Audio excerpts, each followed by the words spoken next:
Don't ever suggest that a woman change how she move to dissuade another nigga from looking at her. She look good, they gon' look. She covered from head to toe in a burlap sack, they gon' look. All asking her to do something different is gonna do is blame her for their choices. You got a bad chick on your arm? Send a message. Once. Loud. Clear. This is Bedtime Stories. Grownup Edition. Resurrection. Part 4. When we left off, Big Wood had been all but resurrected from the dead. Michael was in quite the conundrum. Stephanie appeared to be going into labor, and Janelle had admitted how she really felt to Natalia and Star, and gotten a pretty strong talking to. Natalia had tried to get Star to tell her more about Summer and Saint's relationship, but Star wasn't going. She told Natalia she needed to ask her man, or ask Summer. And when the conversation was over, Natalia went back to work. She was working remotely for Vibrantly You, but she was in training to become Angela's new operations manager. Liza, Miss Bernie's girlfriend, had decided she was ready to retire after Miss Bernie had been victimized at the Blues Lounge. She and Liza had had a serious conversation about their future together. Liza hadn't shared the entire plan with Angela, but she had let her know that it was time she found a replacement. She and Miss Bernie's plans were simple. Liza would retire, and she and Miss Bernie would move to Miss Bernie's estate in Moline, an estate that Angela had purchased and built for her on the land that she grew up on. Miss Bernie's brother Clarence was living there, and while she would miss Angela, Stephanie, the children, the whole family, the assault that she'd endured told her that she was not built for that life. Miss Bernie's death didn't change things for Liza. Her retirement was final. Instead of moving to Moline, though, she was going back to Puerto Rico. Natalia had shown that she was a great fit for the role, so it didn't take any thought for Angela to offer it to her. So Natalia was spending most of her days training her replacement customer service manager and learning the ropes of her new role while waiting to hear from Saint. Saint and Sincere were in Paris, working on the 6th of their 7 assignments. And now that Saint and Natalia were in a committed relationship, nothing had changed as far as communication was concerned. When he was working, he wasn't available to converse by phone. But since they'd started the dating phase of their relationship, communicating via email, they were continuing to do so. So Natalia sent Saint an email asking the questions that she wanted answers to. Thus far, anything she wanted to know, Saint told her. And thus far, she trusted his answers. And while she didn't have a difficult time believing that men and women could be platonic friends, something about the way that Saint and Summer interacted rubbed her the wrong way. She didn't believe that they had something going on, but she just couldn't tell what was really up. Did they have something in the past that didn't work out? Or did they have unexplored feelings from the past that might be lingering? She had her own experience with being a platonic friend, only to discover that the man she was friends with had been secretly harboring romantic feelings toward her. At the time, she was in a committed, long-term, long-distance relationship with Bruce, and he was none too happy about her friendship. From the minute he discovered that she and Edward had become friends, he'd been screaming from the mountaintops that that man wanted his woman. And as soon as she officially ended things with Bruce for good, Edward proved that Bruce was right all along. He pushed up during a period when she was the most emotionally vulnerable. She wasn't wise enough to recognize that for her, it was a rebound. And for Edward, it was emotional manipulation. Things with Edward went worse than things with Bruce had. And that was the catalyst for her decision to remain abstinent, rotational date, take her time, and not jump into anything with anyone before all their cards were on the table. From the time that she and Saint left that watchtower, things had moved quite swiftly. When they got down to ground level and saw that not only was the chauffeured car that she'd been driven there in no longer parked curbside, but the motorcycle that he'd ridden there was gone too, Saint called Summer. She doubled back, picked them up, and took them to her house. When Natalia had the pleasure of meeting Miss Miracle and Summer's 3 children. The minute they hit the door, the kids came running for Saint. And Natalia said, "Are those your kids?" Saint said, "No. These are my nieces and my nephew. This is Autumn, April, and BJ. Autumn is 4, April's 3, and BJ's 2 going on 22. And Autumn said, I'll be 5 tomorrow on my birthday. Natalia said, well, happy early birthday. And April said, who are you? And Saint said, this is my girlfriend, Natalia. And BJ said, hey, pretty lady. And all of the adults guffawed. Saint said, and this is Nana, Miss Miracle, Summer's grandmother. She took me in when I was 10 or 11 and never let me go. Miss Miracle said, Saint is like my very own grandson, and I couldn't be more proud to call him mine. It's nice to meet you, Natalia. You hungry? I put a little something together earlier today. Saint chuckled and said, a little something? Natalia said, it's been a rather stressful day. I don't have much of an appetite. I hope you don't think it's rude of me if I decline. Saint said, well, I'm here for the peach cobbler. An appetite or not, when you taste it, you gonna want more. And then they all sat down at Miss Miracle's dining room table, where she served up, still warm, peach cobbler with ice cream and caramel sauce, just the way Saint liked it. And Natalia listened while Miss Miracle and Summer regaled her with stories of a young saint and the shenanigans that he and Summer and Sincere used to get into when they were children. Miss Miracle said, one day it was the Three Musketeers, and the next day it was Summer and Blue. Blue never could stand Saint, but eventually they worked it out. I don't know who took it harder, though. When Summer said she was pregnant, me or Saint? Felt like I was having a flashback of when Summer's mother told me she was pregnant with her. Because that dang on Blue was, Summer said, all right, Nana. Natalia don't want to hear all that. And Blue is not here to defend himself. Miss Miracle said, all I was going to say was that Blue was a whole lot like your father. And God rest both of their souls. Then Autumn said, my daddy's in heaven.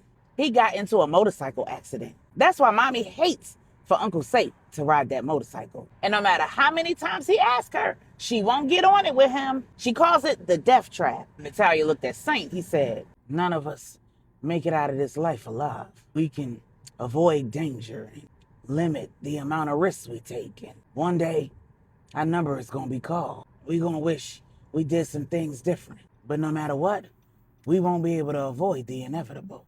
God never intended for us to live afraid. There are more scriptures than I can count where God tells people to fear not. So I'm on my bike every chance I get with the wind in my face, taking corners and trusting God. I keep asking Summer to get on the bike with me because I need her to understand that fear won't extend her life. When we finish up here, I'm going to get my bike from Star. Take a ride with me, Natty. Shortly thereafter, Summer took Saint back to the estate to pick up his bike. He returned to Summer's house, picked up Natalia, and took her to the house where he and his siblings stayed immediately after their first meeting with Catherine, where they learned that their father had died. He'd picked up the keys to that place when he picked up his motorcycle, and that's where they stayed for almost 2 weeks. Natalia discovered that Saint's eyes were real and that he wore brown contacts to make his eyes less distinct. He had, in fact, met her sister Courtney. When she pushed up, he told her he was unavailable. Natalia told him all about how she and her sister used to try one another's love interests and that Courtney had been begging to try art. So Natalia was amused to discover that she already had and that, unlike Sincere, he'd passed. When she was making her decision, she called her sister and Courtney said, girl, only you. Well, I guess I'll tell you everything since you done figured most of it out anyway. And then Courtney told her about the kiss with Sincere when she was pretending to be her sister. She said, now, I did initiate it, but to make it look like he and I had just finished a wonderful date, but partly so I could try him for you. And I'm sure if you ask him, he'll tell you that he put his tongue down my throat to make it look good. But I'm telling you that was not necessary. Neither was his hand on my behind or the erection in his pants. And I damn near had to fight to get him off me. I heard from Stax that he kept trying to find out who I was. For what? If he was dating you? Natalia just shook her head. Courtney said, now Art, Saint, whatever his name is, he was a perfect gentleman. And Mommy told me he saved her life. You know what she always says. Choose the one who shows up, not the one that shows off. And I think we can both agree that Saint Art, he just keeps showing up. Natalia said, but he left. Courtney said, what you want him to do, sis? Natalia said, I just want him to tell me how he feels. Courtney asked, Can you make a decision about sincere without knowing how Saint feels? And when they ended that phone call, Star was at the door shortly thereafter. Natalia made her decision. So when she sent Saint the email asking him about his romantic history with Summer, she said a quick prayer and moved on, trusting that Saint would do what he'd been doing.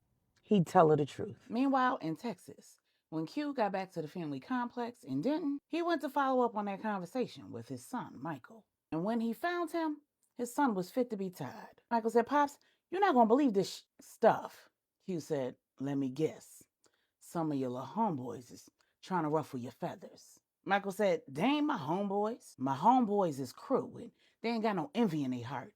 These dudes, they got hate in theirs. I know my girl bad, but these rumors her little friend or ex-friend started throwing salt in the game, and I don't like it." Q said, "I'm sure you don't. No man wants to hear the woman that he's chosen being disparaged, especially not unduly. Where your head at? How are you planning to handle it?" Michael said, "That's just it. I can't move freely. If I could, I'd pull up at the basketball court and let my actions do all the talking. But I can't do that. I did tell Tamara, though, she need to wear longer skirts, because Q said that's not the solution. Don't ever suggest that a woman change how she move to dissuade another nigga from looking at her. She look good. They gonna look. She covered from head to toe in a burlap sack. They gonna look. All asking her to do something different is gonna do is blame her for their choices. And you're gonna sound like you justifying somebody else's actions. She is not responsible for somebody objectifying her, son. You got a bad chick on your arm? Send a message. Once. Loud. Clear. To one nigga, and all the rest of them will get that they can look, but they better not touch." Michael said, "So you gonna take me by the basketball court?" Q said, "I could do that, but you gotta follow my instructions to the letter. Understand?" An hour later, the plan was in place. The entire park was crawling with hidden security, and when Michael pulled up outside the basketball court, in the passenger seat of his Uncle Donovan's open-top two-seater Porsche Spider, all eyes were on him. Dressed a ball with a basketball under his arm, he pimped up to the court and said, "What up, fellas?" Then he threw the ball and hit the young man in the chest who'd been sending him the inappropriate text messages while saying, "Check, nigga." One of the other young men said, "Oh, you came to play?" And Michael said, "Yep, and it's me and him. First to 5. And you got the ball." At 15 years old, Michael was already 6 feet tall. And the young man who he was checking wasn't far behind him at about 5'10", 5'11". Michael made quick work of putting that little boy to shame.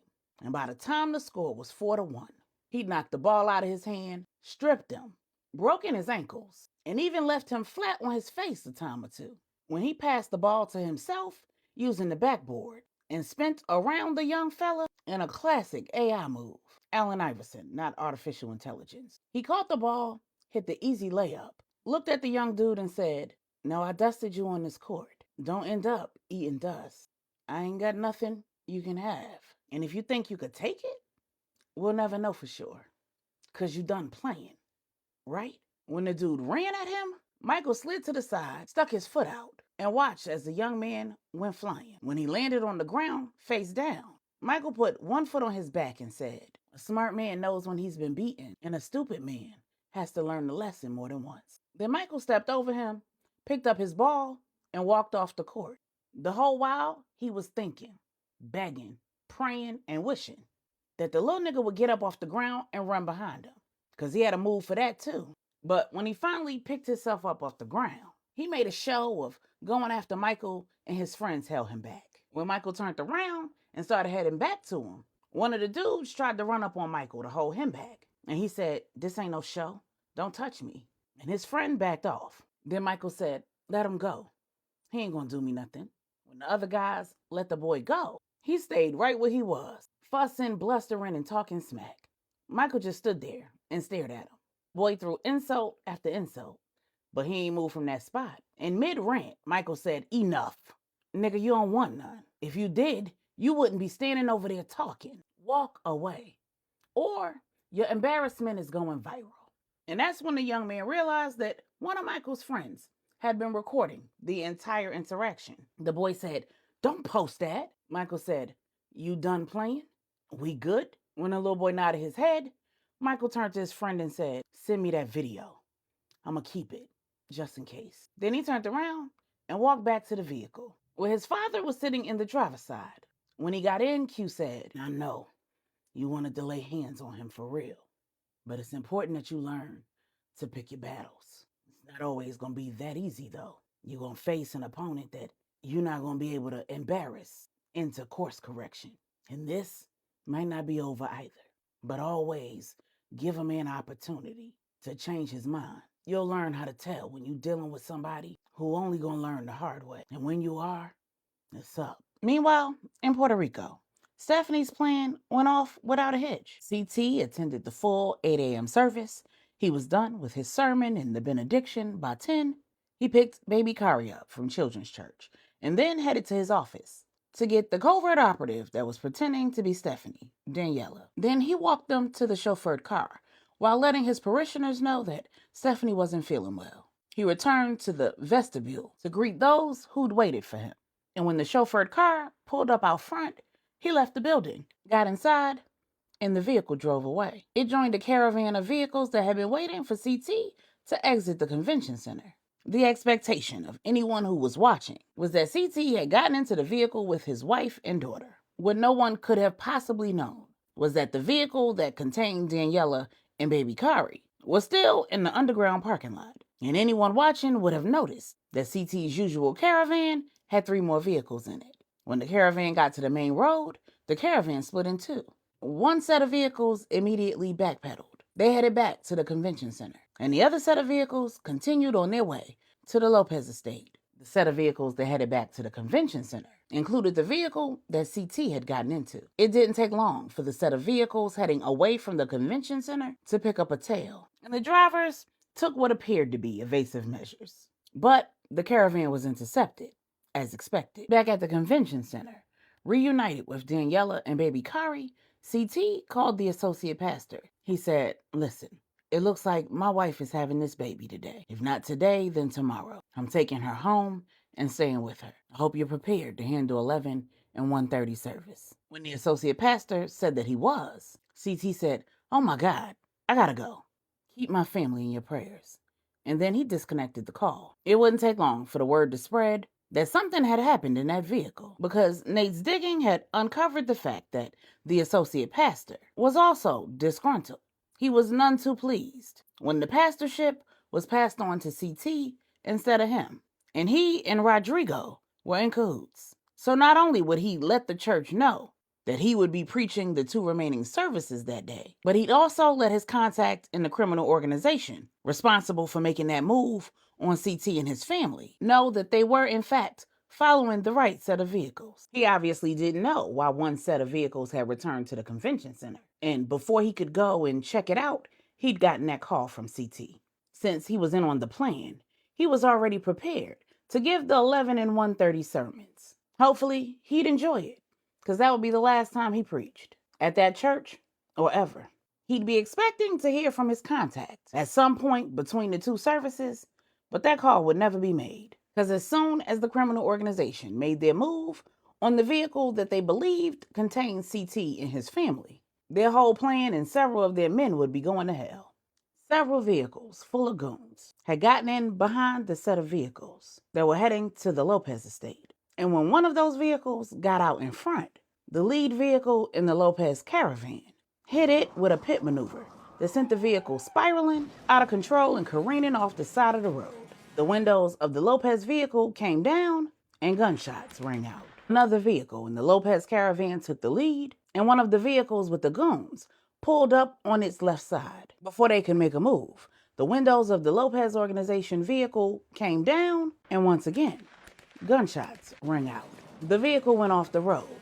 The Lopez organization doubled back, and the rest of the caravan continued on. Just as the vehicle at the rear of the Lopez caravan attempted to get out in front, one of the vehicles containing the goons clipped it in the rear, forcing it to crash into the second vehicle at the back of the caravan. With those 2 vehicles disabled, there were only 2 vehicles left in the caravan. A vehicle full of soldiers, and the vehicle that they believed contained Stephanie, CT, and baby Kari. And with the odds even, The 2 remaining vehicles full of goons made their move. They separated the last 2 Lopez vehicles and forced the chauffeured car off the road. All-out mayhem had ensued on the streets of Puerto Rico. And on the side of the road, when the goons finally got the doors of the chauffeured vehicle open, they were surprised to discover an unarmed man in the back seat. Recognizing that they did not have time on their hands, they radioed to the rest of their team back at their safe house to get men over to the convention center. And then they forced the man in the back seat of that vehicle out at gunpoint. They had no idea who he was or why he was so ill-equipped for the ambush.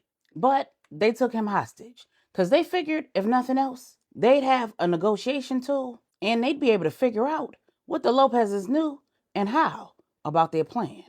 Little did they know, they hadn't taken a man who was going to give up information that easily. And they was going to have to find a new safe house. Because when the second set of their team attempted to leave the one that they had to go to the convention center and go after CT, Stephanie, and baby Kari, they'd run into a roadblock, a 5 family-size roadblock.